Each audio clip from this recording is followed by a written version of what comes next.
Hey guys, welcome to another New World video. In today's video, I thought we could take a break from the Return to a Tournament event and Brimstone Sands, and return for a few minutes to the PTR, and have a look at some of the exciting things that they are working on that are to come. And in today's video, the new feature I wanted to look at is of course the leaderboards. Today on the PTR, they have added leaderboards. Now, this is sort of a test run of this, as they say in the PTR patch notes. Please be aware that this is a very large feature, which is still in development. There will be a placeholder text and unintended bugs. These are some of the more noteworthy bugs and polish items that are not yet resolved within the PTR build, but should be fixed fairly soon. Some leaderboards from wars, 3v3 arenas, invasions, and OPR outside of score will not be functional. War heals, OPR resources gathered, stuff like that. There is a 3v3 arena score leaderboard that will be removed at launch. Resources, ammo, consumables, or tier 5 recipes count towards trade skill legendaries and will be removed for launch. Players are not shown in their personal stat box at the bottom of the leaderboard unless they are looking at the page they are listed on. Rewards are not finalized and will not be functional during the PTR. Leaderboards do not go past page 5. It is possible certain leaderboards will be added, changed, or removed before launch. So basically guys, what we are looking at is a very rough framework of the possible potential this system brings, and not the final product.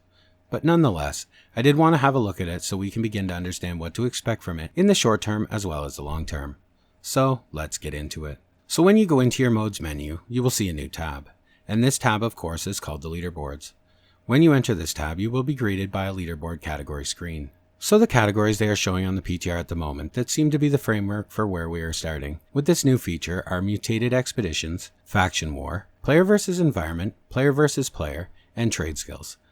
So a pretty comprehensive start, covering basically all the things we do in the game.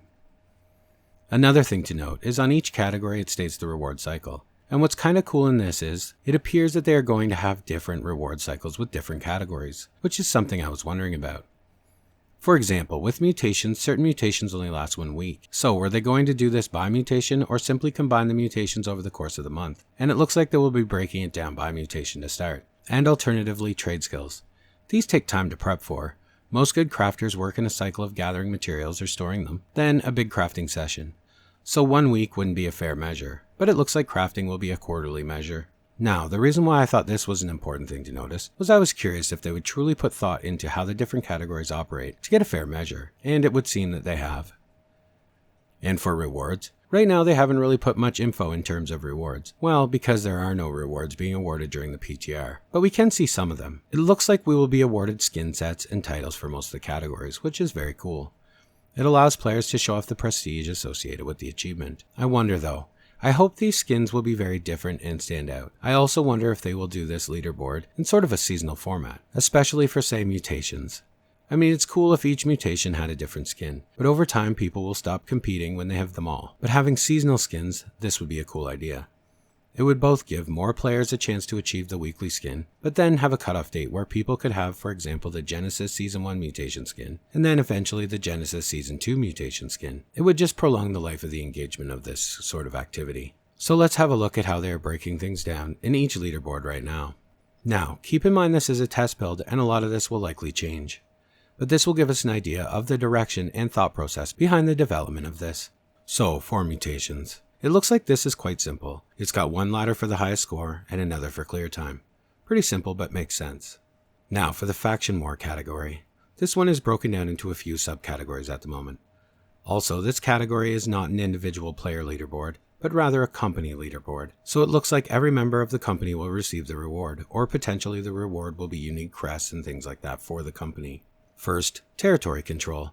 This is broken down into how many days governed as well as the governing streak. This almost sounds like the same thing in two categories, but I think what this means here is how many total days during the quarterly did this company govern. Then, for streak is how many days in a row. So if you lost a territory, then took it back, and then lost it, and then took it back during the quarterly, that would count towards how many days. But if you held the territory for consecutive periods of wars, then you would have the streak. It's pretty obvious, but I just wanted to break it down. And also in this category, we have wars. This measures wins, attacker wins, and defender wins in 3 different categories, which is kind of cool, but double dipping in a way, because it measures wins as a category, but then defending and attacking wins.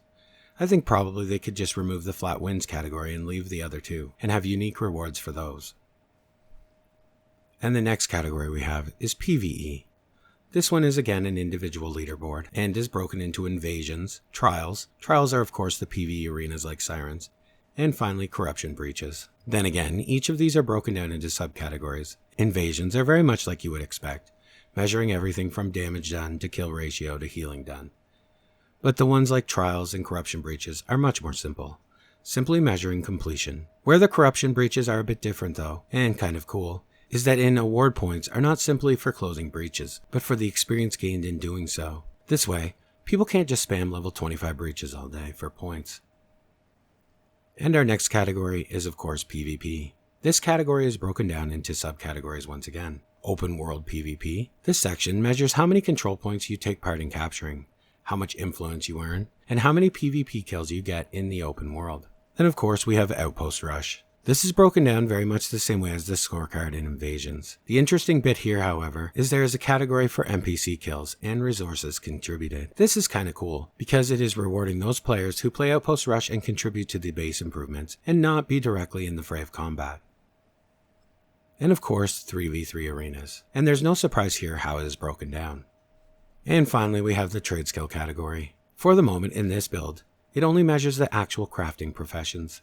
Stuff like arcana, armoring, engineering, jewel crafting, and weaponsmithing. Although, it does also include fishing, which is interesting.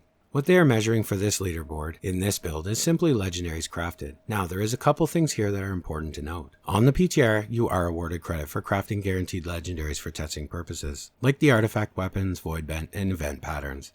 However, they do say in the notes when this goes live, this won't be the case. The only legendaries that will contribute to your score will be those you craft naturally, where you have rolled legendary by chance. So guys, that's it for the test build of the new system. Very cool so far for sure. The reason I'm excited for this new feature is simple. It's the beginnings of the carrot that this game has always lacked. It gives us a reason to do the things we do, and rewards us for doing them, which is of course great. It also will stimulate the crafting system once again, which will greatly increase the consumption of materials, which will be nothing but good for the economy. There will be more coin to be made gathering, more people running mutations who didn't before, so then more consumables being used, more demand for everything really. This could very well lead to a sort of renaissance in New World that will see everyone enjoying their time in the game once again, earning coin, gathering with purpose, and communities forming in order to achieve and earn these titles and skins.